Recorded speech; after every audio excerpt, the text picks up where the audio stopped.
దివంగత దర్శకుడు దాసరి నారాయణరావు జన్మదిన తేదీ అయిన మే 4ని దర్శకుల రోజుగా పరిగణిస్తూ తెలుగు చలనచిత్ర దర్శకుల సంఘం ఒక పెద్ద పండుగను చేయాలని నిర్ణయించింది. అయితే దానికి పరిశ్రమలో ఉండే నటీనటులను, ఇతర సాంకేతిక నిపుణులను ఆహ్వానించింది.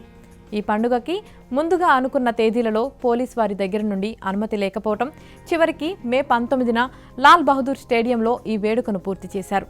అయితే ఈ వేడుక జరిగినట్టుగా కూడా ఎక్కడా పెద్దగా వార్తలు రాలేదు. ఎందుకంటే ఈ వేడుక టెలికాస్ట్ చేసే హక్కులు ఒక ఓటీటీ ఛానల్కి అమ్మినట్లుగా తెలిసింది.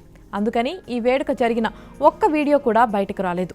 అయితే ఈ వేడుకకి పరిశ్రమ నుండి తారాలోకం తరలి వస్తుందని చెప్పి ఆన్లైన్లో టికెట్స్ కూడా అమ్మడం జరిగింది. కానీ కేవలం కొంతమంది నటులు మాత్రమే హాజరైనట్లుగా తెలిసింది. అయితే ఈ దర్శకుల సంఘం చేసిన వేడుక మొత్తం అటర్ఫ్లాప్ అయిందని తెలుస్తుంది. అనుభవం లేక, ఎలా చేయాలో తెలియక అతిథులతో సరైన సమన్వయ లోపం రావడంతో ఈ వేడుక అబాసు పాలైందని పరిశ్రమలో చర్చ నడుస్తుంది.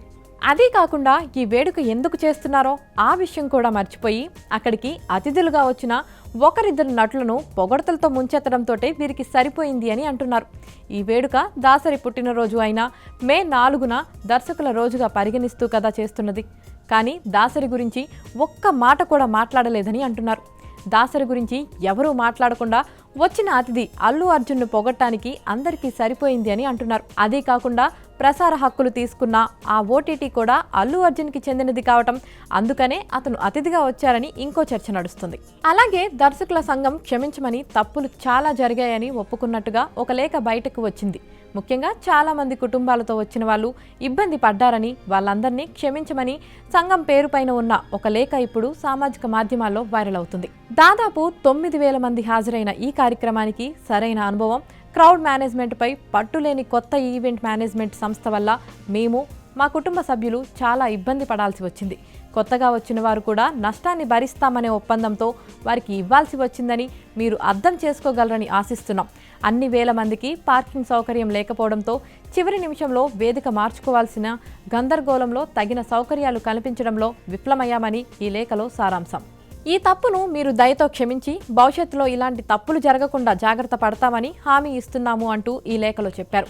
దర్శకుల సంఘం సభ్యుల బీమా మరియు ఇతర అవసరాలకు స్వయం సమృద్ధి ఉండేలా ఈ కార్యక్రమాన్ని ఏర్పాటు చేసినట్లుగా చెప్పారు. ఎలాంటి లోపం, జాప్యం లేకుండా త్వరలో సాధారణ సభ నిర్వహించేందుకు సన్నాహాలు చేస్తున్నాం. మన సభ్యుల సంక్షేమం కోసం పాటుపడుతున్న ఈ కమిటీ మనులను మన్నించి తదుపరి పనులు త్వరితగతిన పూర్తి చేసేందుకు అందరూ మనస్ఫూర్తిగా సహకరిస్తారని ఆశిస్తున్నామని చెప్పారు ఆ లేఖలో. ఈ దర్శకుల సంఘానికి అగ్రనటుల్లో ఒకరైన ప్రభాస్ 35 లక్షలు డొనేట్ చేసిన సంగతి తెలిసిందే. మరి ప్రభాస్ గురించైనా మాట్లాడారో లేదో. వేడుకకి హాజరైన కొంతమంది నటులు వేడుక పూర్తయిన తర్వాత చాలా ఇబ్బంది పడ్డారని కూడా తెలిసింది. ఎందుకంటే వందల మంది అభిమానులు ఈ నటులను చూడటానికి ఎగబడ్డారని, వాళ్ళని తప్పించుకోవటానికి 4 నటులు ఒకే కారులో ఎక్కి తప్పించుకున్నారని తెలిసింది. అడవిశేషు, నాని, అల్లరి నరేష్ లాంటి నటులు తమ వాహనాల దగ్గరికి కూడా వెళ్లే పరిస్థితి లేకపోవడంతో దగ్గరలో ఉన్న ఒకే కారులో అందరూ వెళ్లవలసి వచ్చిందని తెలిసింది. ఇలా ఈ వేడుక మొత్తం రసాబసా అయినట్టు తెలుస్తుంది.